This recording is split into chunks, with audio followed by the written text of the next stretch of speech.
Hello everyone, today I'll be talking about pacemakers and pacemakers including the leadless pacemakers and world's smallest pacemaker. I am Dr. Amit Sharma, Director in Head Cardiology, Paras Hospitals, Gurgaon. So pacemakers can be the size of a matchbox, like a conventional pacemaker, which is implanted below the skin. And then there is a pacemaker which is the size of a capsule, which can be implanted without the need for any cut, any scar, any stitches or any anesthesia. It is delivered through the vein or through the leg vein and directly goes inside the heart. It is just like a stent. Only thing is the stents are delivered through the artery. This is delivered through a vein. So who requires pacemakers? Pacemakers, we as cardiologists are either electricians or plumbers. Plumbers means we open up blockages in the heart with the help of ballooning, stenting, shock waves and all. And there can be another speciality or abnormality which is called as an electrical abnormality, where the conduction system of the heart or the battery of the heart becomes weak. This happens with advanced age, and in such cases the presentation may be a syncope or a loss of consciousness. That means you suddenly lose consciousness, you drop like a log, there are no premonitory symptoms, and within 30 seconds, 1 minute, you regain consciousness as if nothing has happened. This could happen once in a day, this could happen 3 times in a day, this could happen once in a year. So when you lose consciousness, there are basically 3 types of loss of consciousness. One is because of brain. So when you have a loss of consciousness because of brain, then you will have features of stroke, slurring of speech, drooling of saliva, uprolling of eyeballs, weakness in the hand, weakness in the leg. In such cases, that is neurological cause. Cardiological cause, as I told you, you'll drop like a log. There will be no premonitory symptoms, and suddenly you will hit, and as if a lady who's cooking on the stove will hit on the face, get a burnt. A person who's going to the bathroom will hit the back of the head, had a massive bleed in the head because of the fall. So and then within 30 seconds, 40 seconds, they come back as if nothing has happened. The third cause of fall is called as a vasovagal, which is a fancy way of saying somebody fainted.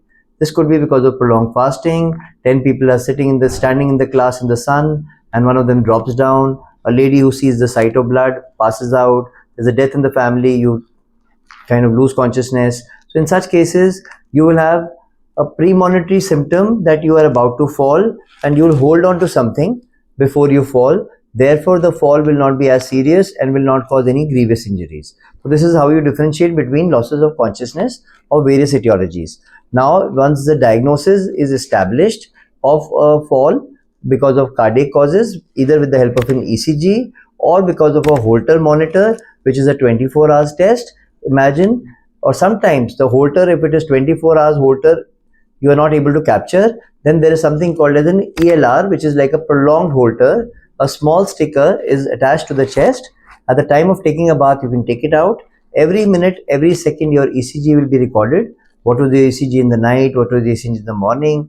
And if there's any problem, it will come on your physician's mobile. Plus, you'll get a hard copy, soft copy at the end of 7 days. So isn't that wonderful? So you'll be able to find out whether your heart skipped a beat that time or the heart battery is low, because many times the ECG will be totally normal, the echo will be totally normal, or an ultrasound of the heart will be totally normal when you come, but you still have had a grievous fall. So the answer to that is a pacemaker. Good olden days, the pacemaker used to be the size of a matchbox, used to be implanted under the collarbone. It still is. But let's imagine if a patient is very elderly, frail, he cannot, there's not enough skin to house this muscle, house this pacemaker, or the patient had an angioplasty done, or a previous history of stroke is there, and you are giving blood thinners. So the blood thinners have to be stopped, and blood thinners are essential, and you cannot stop the blood thinners. Then the capsule-sized pacemakers are the answer. Or let's say if the patient is having a lead infection, because what happens is that with this kind of a conventional pacemaker, you have a 7% chance of lead infection, 7% chance of a lead fracture, which is there. There are a lot of do's and don'ts with these pacemakers, which fortunately does not come with these newer pacemakers. So if you look at the do's and don'ts for the first 6 weeks, you cannot lift your hand over your shoulder, you cannot use a mobile phone from your left hand, you have to use the mobile phone from your right hand, or probably you cannot pass through the X-ray machines or the airport or the hotel, and you'll bypass all of them. And so these are the do's and don'ts, plus the risk of infection. Pacemaker infection is real. if you have a pacemaker infection, it's a very nasty infection to have. The entire battery then comes out.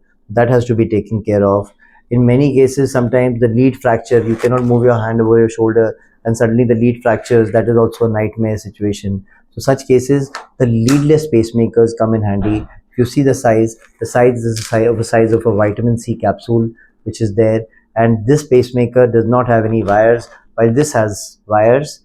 And the battery life for this pacemaker is about 7 to 8 years. But the bigger pacemakers or the leadless pacemakers are lifelong pacemakers. This is one pacemaker, one life. That means the battery lasts for almost 35 to 25 to 30 years, which is humongous. There is no wire involved. It's a leadless pacemaker. It goes through the groin. This pacemaker, the patient needs to stay less than 24 hours, while with the conventional pacemaker, the patient used to stay for about 3 to 4 days till the sutures are removed or the sutures are self-absorbable, and then the patient goes home with a big bandage. So there's a lot of advancements in the technology which has forged further. Now this was initially with a single chamber pacemaker. Now it came with a single chamber pacemaker with two sensors. Now it is coming with a dual chamber functionality, which has recently been launched in the country.